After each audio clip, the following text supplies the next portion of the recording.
When I started in the restaurant business, I had a passion for great food. I also had a lot to learn. Menus, food costs, equipment. I had enough to do without figuring out how credit card interchange rates worked. Well, the good news is it's not that complex. Interchange is the fee that we pay every time we process a credit card or debit transaction. It's a cost of doing business, usually around 2% of the transaction price. Periodically during the year, Visa and MasterCard evaluate their processes, regulations, and fees, and announce rate changes and new fees. And although the card companies set interchange rates, there are steps we can take to avoid paying more than what's absolutely necessary. One effective step is to avoid what's known as a downgrade. That's when a transaction receives a higher rate than the one your business qualified for.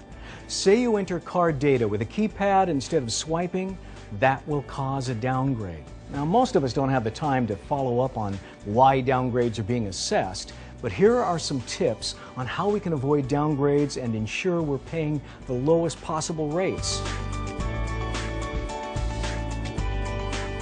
For card-present transactions, you should swipe the processing device whenever possible. Don't use the keypad, and get a valid authorization from the terminal or register. Be sure to provide all original electronic authorization information at the time of settlement. Oh, and voice authorizations? Those will cause downgrades.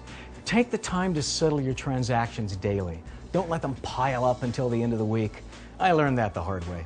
If your business gets a lot of commercial traffic, you should order a point-of-sale device that supports the data required to qualify for commercial interchange rates.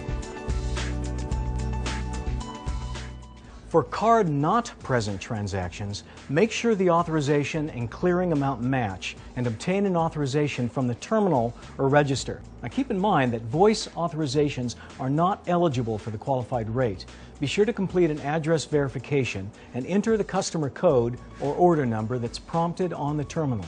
To receive the interchange qualification and be prompted for the customer code, you'll have to use a terminal that supports card-not-present transactions.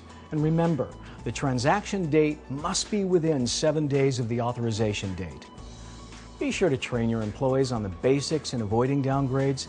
It's also a good idea to take a few minutes each week to observe cashiers, monitor transactions, check equipment, and consider any other actions you can take to avoid downgrades. And by carefully reviewing your merchant processing statements, you'll be in a much better position to take advantage of opportunities to cut interchange costs. So that's how you avoid downgrades and the rate increases that come with them. But how do you get the lowest possible rate in the first place? Start with your credit card processor and the acquiring bank. When you open your merchant account with your bank, the processor determines which rate category is most favorable to you.